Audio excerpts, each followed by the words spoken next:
พระพุทธเจ้าเพิ่นจะเว้าเป็นคำสั้นๆว่าสัมมาทิฏฐิภิกขเวภาวิตา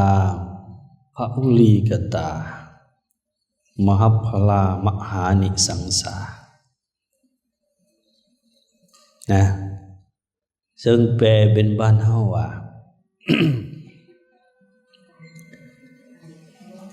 การเข้าใจถือความเข้าใจถือถ้าผู้ใดเฮ็ดให้มีเฮ็ดให้หลายจะมีผลใหญ่มีอานิสงส์ใหญ่นี่อันนี้สำคัญในของตนญาติโยมที่อยากเว้าให้เราฟังก็คือความเข้าใจถ้าเฮา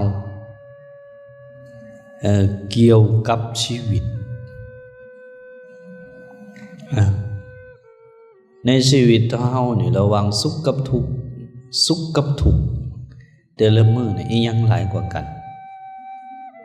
ของตนโยมเฮาสุขกับทุกข์อีหยังหลายกว่ากันแต่ละมื้อทุกข์หลายกว่าเลยแม่นบ่ปวดหัวตัวร้อนเจ็บไข้ได้ป่วยลูกหลานบ่ได้ดังเนื้อบ่ได้ดังใจนี่แล้วเฮ็ดจังได๋บ่นี่เฮาจึงจะมีสุขหลายกว่าทุกข์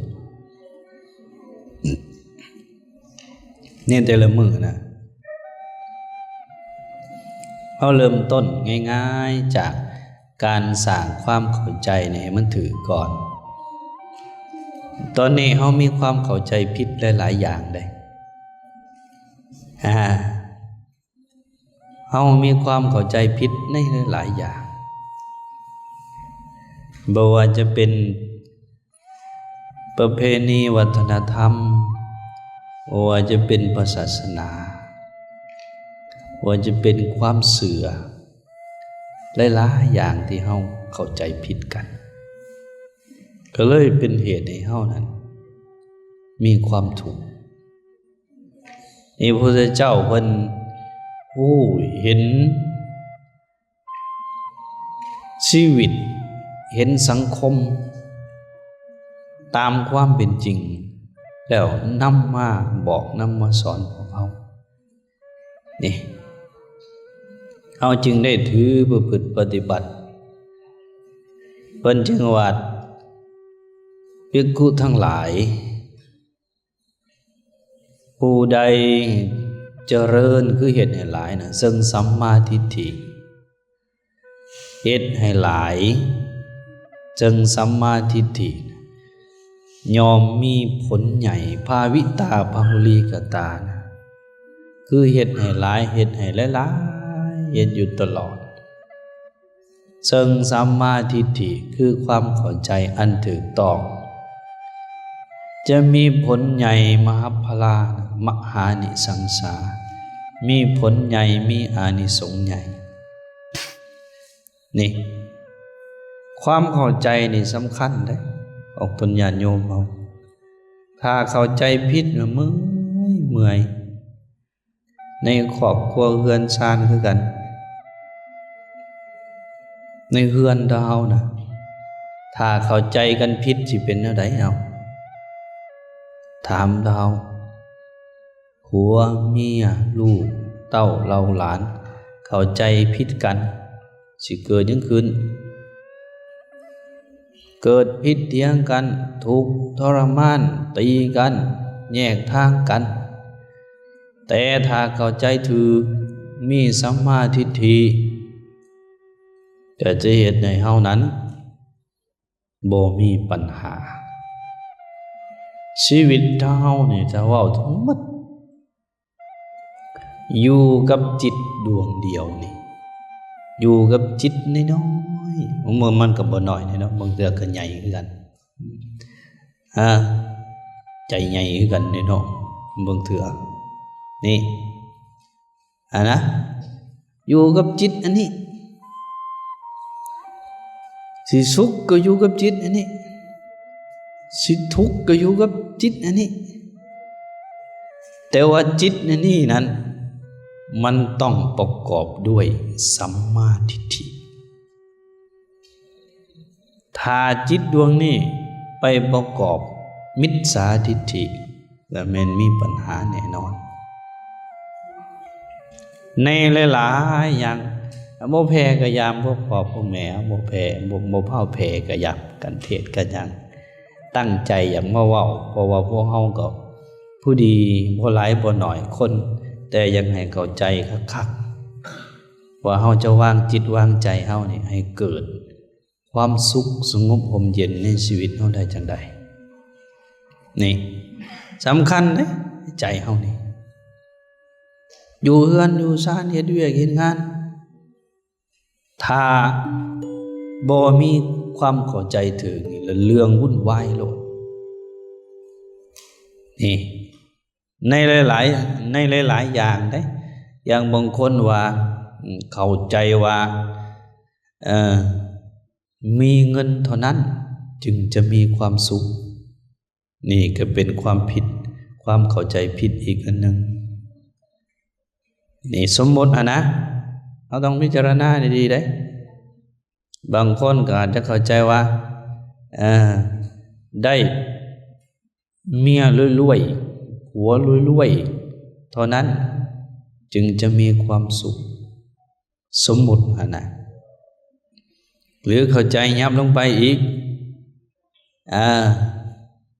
เข้าใจว่าความเกิดนี่แหละเป็นความสุขบางคนก็อาจจะเข้าใจว่าโอ้ยสวรรค์นรกมันบ่มีจริงดอกกี่ตัวกันนี่ลักษณะของความเข้าใจผิดแหงติดแน่นลงไปติดแน่นลงไปติดลงไปเข้าใจว่าอันนี้นี่ที่นั่งโจโกอยู่พวกเฮาแต่ละผู้แต่ละคนเข้าใจว่าอันนี้ล่ะตัวตนอันนี้ล่ะอัตตาตัวเฮาของเฮาที่เลิกลงไปนะเลิกติดแน่นอยู่ในจิตในใจเฮานะเฮาเข้าใจว่ามีตัวเฮามีของเฮาแม่นบ่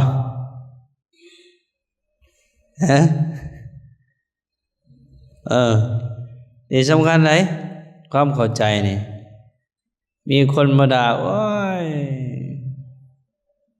อีหามึงเอ้ยหน้าคือสิตายนี่ความเป็นอัตตาตัวตนจะแสดงออกมาเกิดโกฏะอยากหายบัดนี้เกิดปฏิฆะขัดเคืองอยู่ในใจย้อนเฮาเข้าใจนั่นน่ะความเข้าใจผิดนี่แต่ถ้าเฮาเข้าใจถูกนี่เข้าใจว่าโอ้อันนี้บ่แม่นตัวเฮาบ่มีเฮาบ่มีเขาสมมุติกันขึ้นซื่อๆเกิดจากหลายๆสิ่งมารวมกันเฮาก็จะค่อยวางลงอันนี้ถ้าเลิกลงไปได้ในธรรมดาพื้นๆนี่ผู้เฒ่าผู้แก่หรือสังคมก็เจ้าปลูกฝังกันเกิดเป็นคนขึ้นมาใหญ่มาต้องเรียนความรู้ใหญ่ขึ้นมาต้องสร้างครอบครัวแสวงหาทรัพย์สมบัติจังซี่ก็บ่แม่นว่ามันบ่ถูกเด้ แต่ว่ามันยังบ่ถึงที่สุดญาติโยมเฮานี่บัดนี้ความเข้าใจถือที่พระพุทธเจ้าเพิ่นเอิ้นสัมมาทิฏฐิที่เป็นตัวปัญญาที่จะเฮ็ดให้เฮานะเบิดทุกข์เบิดโศกอยู่ในมรรคมีองค์8เพิ่นจะบอกไว้ว่าทุกขสมุทัยญาณังนี่ทุกขสมุทัยญาณังหรือทุกขสมุทัยโยญาณังญาณคือความรู้ความเข้าใจเกี่ยวกับทุกข์ เฮาเข้าใจเกี่ยวกับทุกข์นั้นถูกเข้าใจว่าความเกิดนั้นเป็นทุกข์เข้าใจว่าความยึดมั่นถือมั่นนั่นเป็นทุกข์เฮาก็จะวางลงได้นี่ต่อมามันก็บอกว่าทุกขสมุทัยญาณังหรือทุกขสมุทัยโยญาณังความเข้าใจในเหตุของทุกข์ต้องฮู้เลยต้องฮู้ต้องเข้าใจเกี่ยวกับเหตุของมันทุกข์นะถ้าเฮาบ่ฮู้เฮาบ่เข้าใจแล้วก็แก้ปัญหาบ่ถูกนี่ต่อมาเพิ่นก็บอกทุกขนิโรโธญาณังหรือทุกขนิโรธญาณังความรู้ความเข้าใจในความดับทุกข์ แล้วเพิ่นก็บอกทุกขนิโรธคามินีปฏิปทญาณังนี่ความรู้ความเข้าใจเกี่ยวกับหนทางแห่งความดับทุกข์นี่เวลาเฮาดำรงชีวิตจริงๆนี่บ่มีหยังหลายฮู้เหตุกับฮู้ผลเข้าใจเหตุเข้าใจผลเข้าใจตัวปัญหากับเข้าใจเหตุของปัญหานี่สมมติว่าพวกเฮาผิดกันอยู่ในเรือนนี่ญาติโยมนี่ผัวไปมีเมียน้อยจังซี่เนาะสมมุตินะหรือบอกโอ้ยทุกอย่างแสนเข็ญจังซี่นั่นคือตัวปัญหาคือตัวปัญหามันผิดกันมันเถียงกันและเหตุของมันในบัดนี้นี่บางคนน่ะบ่ฮู้เหตุบ่เข้าใจเหตุแก้บ่ถูกบ่ฮู้เหตุเด้เพิ่นบ่ฮู้เหตุบ่ฮู้ว่าแต่ละมื้อน่ะบ่มีหยังมีแต่เถียงกันมีแต่ด่ากันมันก็อยู่นำกันบ่ได้ไปแก้เหตุแนวใดไปแก้ตัวปัญหาแนวใดไปหาหมอดูไปให้เขาเสียเคราะห์สะเดาะเข็ญนี่คือตัวการแก้ปัญหาบ่ถูกแต่ถ้าแก้แบบหลักพุทธเจ้าความผิดเถียงกันนั่นคือปัญหาเหตุของปัญหาได้มีหยังเพิ่นจะเบิ่งแนมเข้ามาหาตัวเองผัวได้เฮ็ดหน้าที่ดีแล้วบ่เมียได้เฮ็ดหน้าที่แล้วได้บ่นี่ถ้าฝ่ายใดฝ่ายหนึ่งเฮ็ดหน้าที่ดีแล้วก็บ่ควรที่จะให้บ่ควรที่จะด่าเมื่อตัวเองเฮ็ดดีแล้วควรที่จะมีจิตใจอุเบกขาเมตตานี่ก็จะสบายหลักในการดำรงชีวิตจริงๆก็ซ้ำนั้นฮู้เหตุฮู้ผลในหลักของสัมมาทิฏฐินะนี่ก็ญาติโยมเฮาสำคัญได้เฮามาวัดมาว่านี่อาตมามักถามเรื่อยอยู่ถ้าเฮาอยากได้หยังมาวัดนี่นะ ต้องถามก่อนเลยอยากได้หยังเฮาทั้งหลายน่ะมักได้ยินคำตอบหนึ่งอยากได้บุญ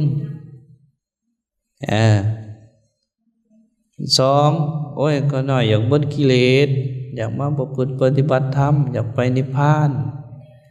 กันเป็นคำตอบอันเดียวกันนั่นแหละตนญาติโยมเฮาแต่ว่าเฮาจะประพฤติปฏิบัติให้มันเบิดกิเลสเบิดอาสวะหรือได้บุญแท้ๆนั่นอย่างน้อยๆก็เริ่มจากการสร้างความเข้าใจให้มันถึงสร้างความเข้าใจให้มันถึงนี่สร้างให้ถึงในเรื่องทุกข์ต้องฮู้ได้ถูกนะอย่าโยมเฮา ต้องฮู้ทุกข์ฮู้เหตุของทุกข์ฮู้ความดับทุกข์ฮู้หนทางที่สิให้เบิดความดับทุกข์ต้องฮู้เลยฮู้ทุกข์แนวใดฮู้แล้วเห็นแนวใดทุกข์นะเอาถามญาติโยมเดี๋ยวเอาสมมติว่าพ่อเฮาแม่เฮาตายอย่างซี่นี่เฮาเกิดทุกข์เฮาฮู้แล้วมันเป็นทุกข์แล้วสิเฮ็ดแนวใดบัดนี้เมียสมมุตินะ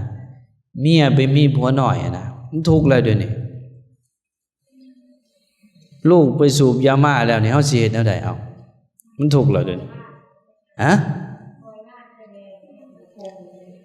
ปล่อยวางแม่เพิ่นบอกปล่อยวางมันสิบ่เป็นการปะเขาบอกปะถิ่มผิดหน้าที่รับผิดชอบบอกนี่อันนั้นเห็นบ่นี่มันสิเหมือนกันกับเฮือนหัวอยู่มองหันก็ย้ายไปมองนี่ได้น่ะได้มันปล่อยวางแล้วเนาะนี่ผัวตายเมียตายลูกสูบยาม่าอังสังขยาตัวทุกข์นั่นน่ะในทางพุทธศาสนานี่ทุกข์เพิ่นให้เฮ็ดแนวใดจือเด้อถ้าเกิดทุกข์นำพระเจ้ามันฮ้อนอยู่ในใจอยู่เฮือนอยู่ซ่านนะนี่ถ้าผู้ใดแก้ทุกข์โดยการไปกินเหล้าแก้ทุกข์โดยการบ่แนมเบิ่งบ่รับผิดชอบบ่บอกบ่สอนลูกหลาน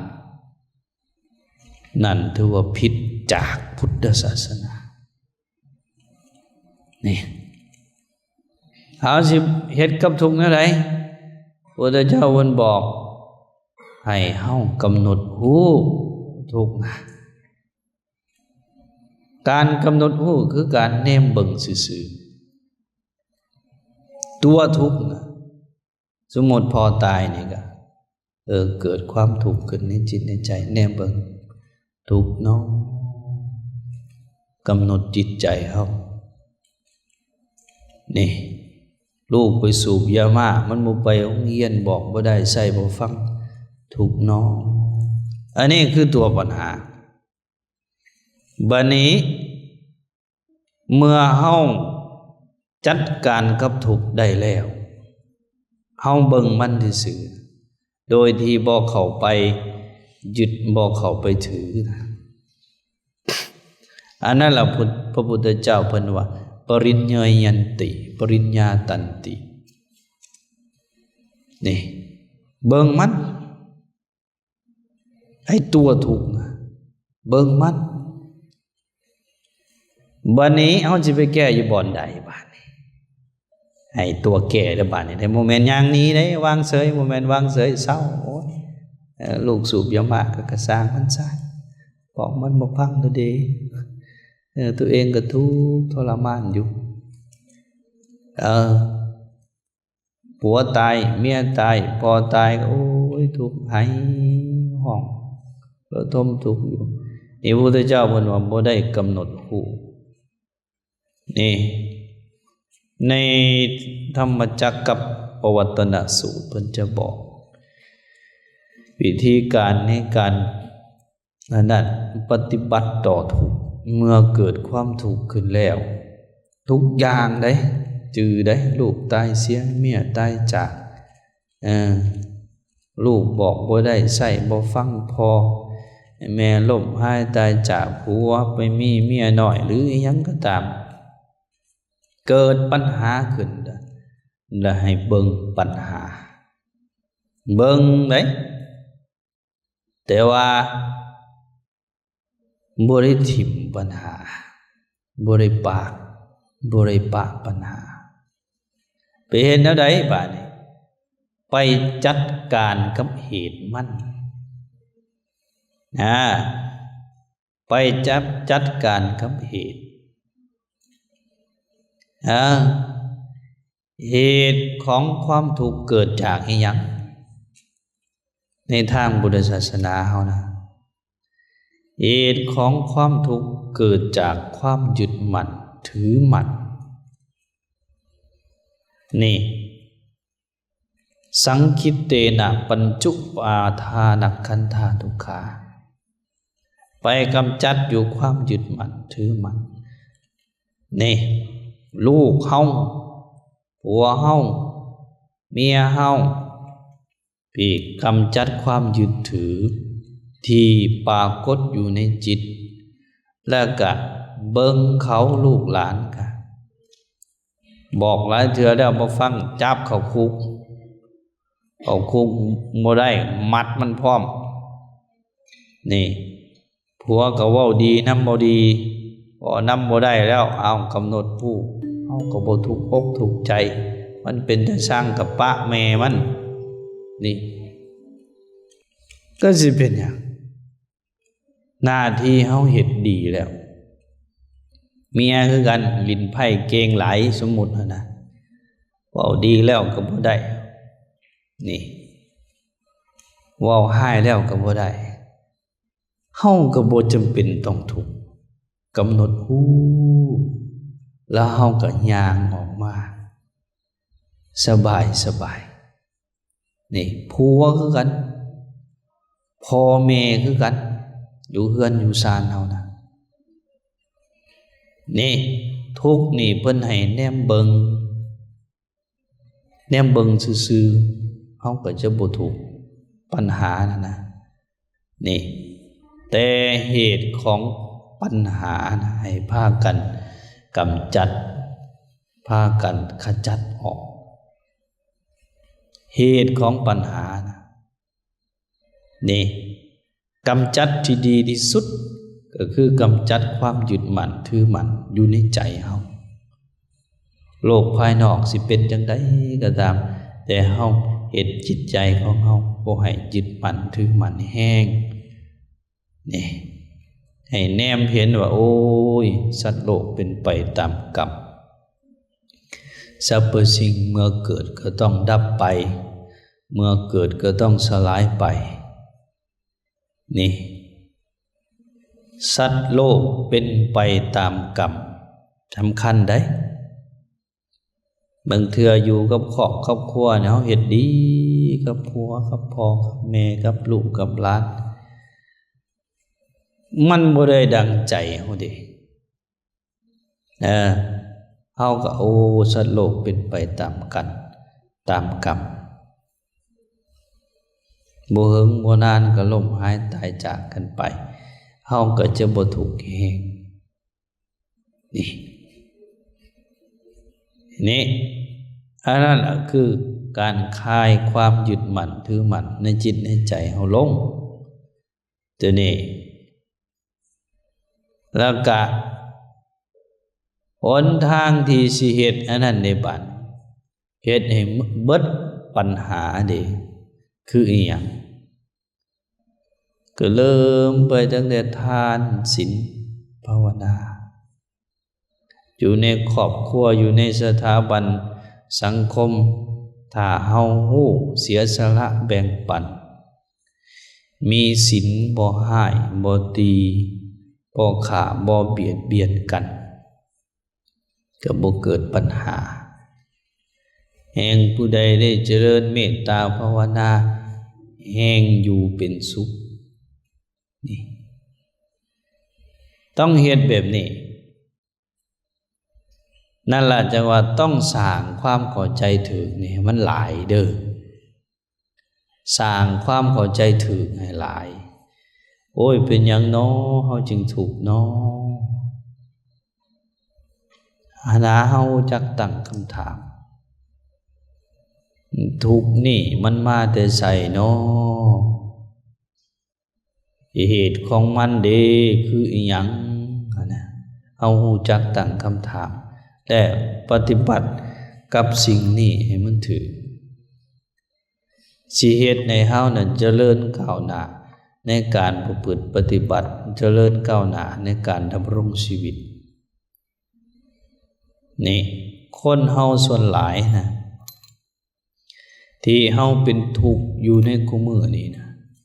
ย้อนเฮาเข้าใจบ่ถูกเข้าใจผิดนะนี่เข้าใจผิดอย่างบางผู้บางคนก็โอ้ยมีความเชื่อในหลายๆอย่างที่แปลกประหลาดนี่มีความเชื่อในหลายอย่างที่แปลกประหลาดไล่ไปตั้งแต่ความเกิดนี่ก็เป็นความสุขอันหนึ่งนะนี่พวกเฮาที่นั่งอยู่น้ำกันนี่แหละโมเมนต์เด็ดไผดอกเข้าใจว่ามีอัตตามีตัวตนนี่ตัวนี้แห้งนักขึ้นนั่นแหละก็เลยเฮ็ดให้เฮามีความทุกข์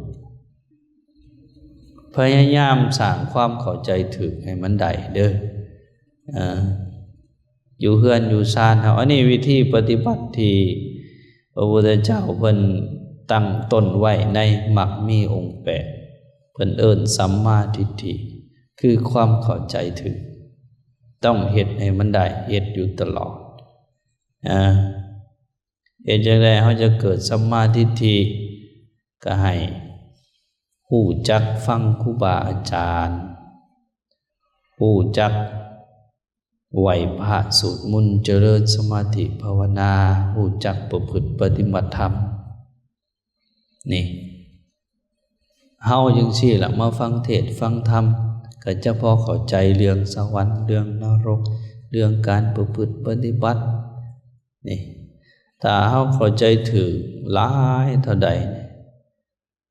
เฮาแห่งละแห่งวางได้วางในหม้องนี้บ่แม่นวางหน้าที่วางอีสักวางความยึดมั่นถือมั่นในใจเฮาน่ะลงได้นี่อย่างที่อาตมาได้เว้านะความทุกข์ก็ดีความสุขก็ดีนี่มันอยู่ในหัวใจเฮานี่แหละมันอยู่ในหัวใจเฮานี่แหละถ้าหัวใจเฮามีสัมมาทิฏฐิเข้าใจถูกเฮาก็จะบ่ทุกข์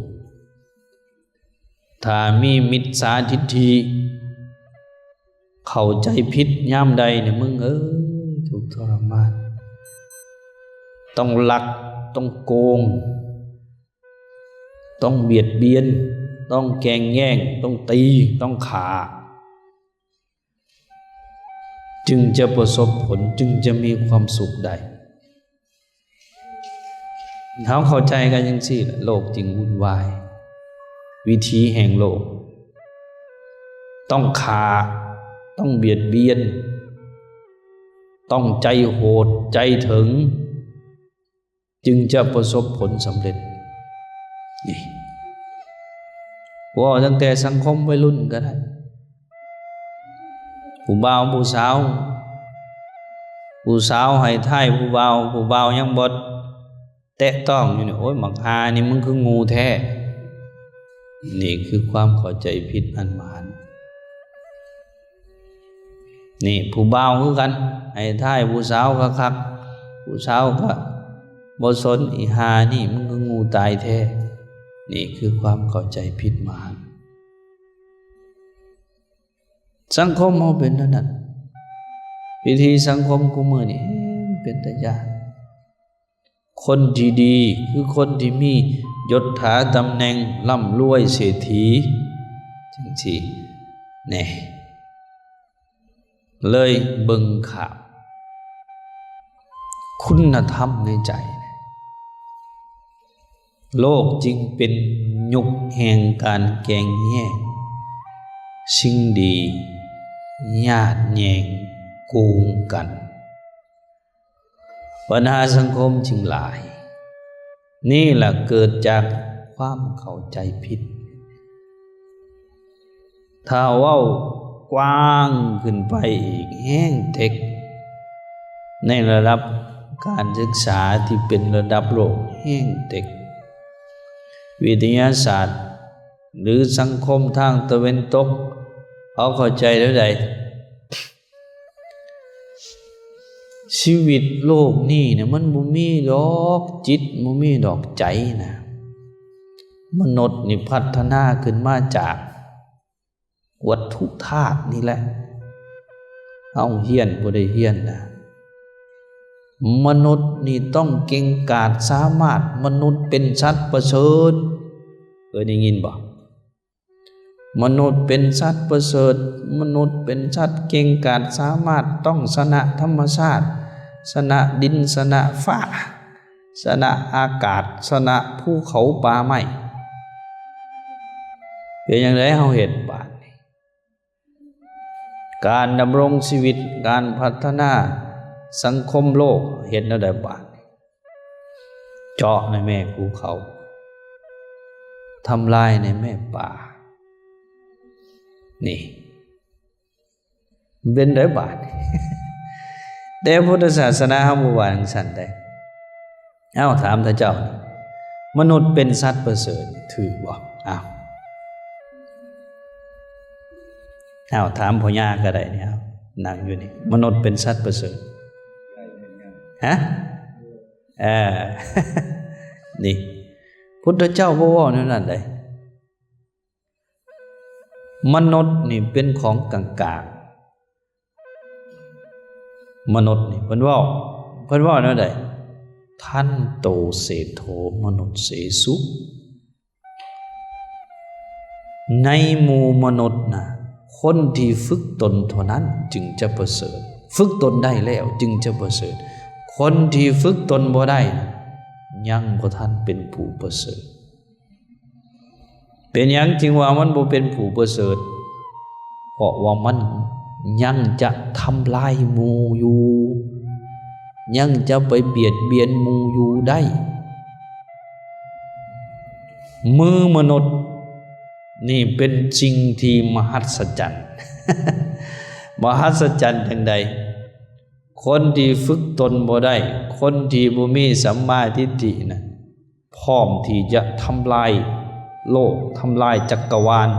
ทำลายสังคมได้เข้าใจบ่แต่ถ้ามือมนุษย์ผู้ที่มีสัมมาทิฏฐิความเข้าใจถือผัดเป็นมือที่ให้โลกให้สังคมให้ความสงบร่มเย็นนี่พระพุทธเจ้าเพิ่นบ่ได้ยอมรับได้ว่าประโยคว่ามนุษย์เป็นสัตว์ประเสริฐเพิ่นบ่ได้ยอมรับได้จนกว่ามนุษย์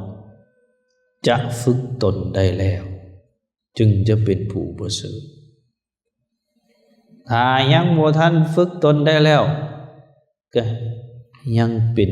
ปุถุชนยังเป็นคนพาลพร้อมที่จะทำลายล้างได้ทุกสิ่งทุกอย่างที่ขวางหน้านี่เห็นบ่เกิดจากความเข้าใจนี่แหละนี่ส่วนหลายสังคมโลกพัฒนาไปตามแนวคิดทางตะวันตกมนุษย์เป็นสัตว์ประเสริฐต้องชนะทุกสรรพสิ่งในโลกนี้ชนะดินชนะน้ำชนะไฟนี่พัฒนาไปตามรูปแบบที่ว่าต้องชนะธรรมชาติแต่พุทธศาสนาบอกว่าจังซั่นมนุษย์เป็นเพียงส่วนหนึ่งของธรรมชาตินี่เพิ่นว่าแนวนั้นได้มนุษย์น่ะเป็นเพียงส่วนหนึ่งของธรรมชาติมนุษย์ที่ดีมนุษย์ที่จะมีความสุขต้องเข้าใจธรรมชาติเป็นอันหนึ่งอันเดียวกับธรรมชาติเข้าใจธรรมชาติแล้วใดเข้าใจว่าธรรมชาติบ่มีอีหยังจีรังยั่งยืนบ่มีอีหยังที่มั่นคงถาวรเข้าใจธรรมชาติว่า ตั้งมั่นอยู่บ่หึงบ่นานเข้าใจธรรมชาติว่าบ่มีอัตตาตัวตนดำรงชีวิตด้วยความบ่ยึดมั่นถือมั่นนี่พระพุทธเจ้าเราพระอรหันต์ก็ปฏิบัติตนนั่นนี่เกิดจากความเข้าใจอะไรญาติโยมเฮาลูกหลานเฮาคุมื้อนี่ไปเรียนตามโรงเรียนบ่ค่อยได้สร้างความเข้าใจกันแบบนี้หรอกมีเพียงแต่ว่าเอาใหญ่มาไปเรียนหนังสือเรียนหนังสือแล้วเฮ็ดอันใดเฮ็ดเวียกเฮ็ดงานต้องให้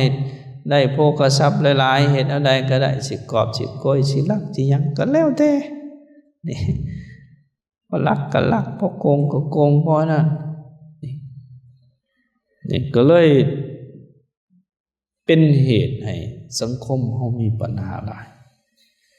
อันนี้เราให้เฮาฟังเพราะฉะนั้นต้องสร้างความเข้าใจนี่ให้มันถือให้ถือหลายเท่าใดแห่งดีเสียให้ชีวิตเฮานั้นมันบ่ถูกแฮงอยู่เฮือนอยู่ซ่านเฮาคือกันอย่างที่ได้เว้าผิดกับผัวก็บ่จำเป็นต้องเสียอกเสียใจร้องไห้กำหนดฮู้ทุกข์น้อแก้ไขอยู่วันใดไปแก้ไขอยู่ที่เหตุของมันเหตุภายในคือตัวเฮาคือความยึดมั่นถือมั่นเหตุภายนอกคือตัวของผัวเขาเป็นคนดีแล้วบ่เขาเฮ็ดหน้าที่เขาแล้วบ่ลูกคือกันหลานคือกันนี่ต้องแก้ตัวเหตุมันเอาเหตุเอาแก้แล้วมันบ่เป็นดังจิตดังใจเฮาก็นึกถึงสัตว์โลกมันก็เป็นไปของมันอยู่จังซี่นี่มันก็เป็นไปของมันอยู่จังซี่บ่มีเฮาบ่มีเขาสุดท้ายก็ต้องลาจากกันไปทุกข์ก็จะบ่รุนแรงอันนี้เราฝากไว้เป็นข้อคิดพระพุทธเจ้าเพิ่นเว้ากลางๆสัมมาทิฏฐิภิกขเวภาวิตาพหุลีกตามหัพพลามหานิสังสาสัมมาทิฏฐิอันบุคคลใดเจริญแล้วเฮ็ดให้หลายแล้วยอมมีผลใหญ่มีอานิสงส์ใหญ่นี่จะเป็นนั้นนี่ในการประพฤติปฏิบัตินี่แห้งสำคัญถ้าเป็นภาพประพฤติปฏิบัติที่จะขัดเกลาตัวเองให้บรรลุถึงมรรคผลนิพพานนี่สัมมาทิฏฐินี่แห้งถือว่าโอ้เป็นตัวปัญญาเลยที่จะตัดอาสวะกิเลสตัณหานี่ตัวสัมมาทิฏฐินี่สำกับอาวุธพุ่นละแหงแหลมแหงคมแหงตัดได้ดีนะแต่เอาคือกันเด้อให้เข้าใจถือจื้อไว้เฮาเข้าใจถือก็บ่ตั้งคำถามทุกอย่างเลยเด้เข้าใจเกี่ยวกับครอบครัวเข้าใจเกี่ยวกับผัวเมียเข้าใจเกี่ยวกับลูกหลานเข้าใจทุกสิ่งทุกอย่างฮู้จักตั้งคำถามว่าเฮาเข้าใจถูกแล้วบ่สวรรค์นรกมันเป็นแนวใด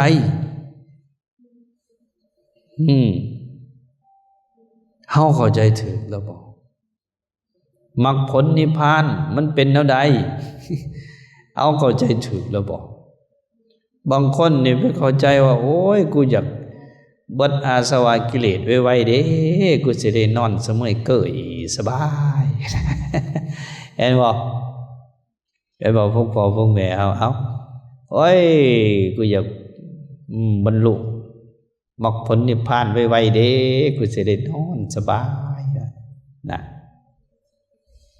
นี่เห็นบ่นี่ หลายๆอย่างซึ่งความจริงมันต้องอาศัยการฟังการปฏิบัติการคิดไขควรจากครูบาอาจารย์เฮาจึงจะเกิดความเข้าใจถึงได้ในทางพระเพิ่นว่าต้องมีโยนิโสมนสิการคือรู้จักคิดพิจารณาแล้วก็มีประโตโคสะฟังเสียงจากผู้อื่นอ่านหนังสืออ่านตำรับตำราฟังผู้เฒ่าผู้แก่แล้วก็นำมาคิดหินตองนรกมันเป็นเท่าใดสวรรค์มันเป็นเท่าใดนิพพานมันเป็นเท่าใดทุกข์มันเป็นเท่าใดนี่สินะให้รู้จักตั้งคำถามเด้อเมียที่ดีคือเมียแนวใดเอาสมมตินะผัวที่ดีคือผัวแนวใดรู้จักตั้งคำถามถ้าเข้าใจถึงก็สบายความสุขที่แท้จริงคือหยังนะให้รู้จักตั้งคำถามก็จะเกิดความเข้าใจอันนี้เนาะฝากไว้เป็นข้อคิดญาติโยมเฮาเอาแล้วเนาะในท้ายที่สุดท่านว่าฝากกล่าวสิ่งละอันพันละน้อยก็สมควรแก่เวลาในท้ายที่สุดนี้ก็ขออ้างเอาคุณพระศรีรัตนตรัยคุณศีลคุณธรรมคุณงามความดีทั้งหลายจงมาปกป้องคุ้มครองพวกเฮาให้อยู่ดีมีแรงสุขภาพเข้มแข็งหายทุกข์หายโศกหายโรคหายภัยสมความมุ่งมั่นปรารถนาในสิ่งที่สอบประกอบโดยธรรมกันเบิดทุกอาทุกองค์ทุกผู้ทุกคนโดยเถิด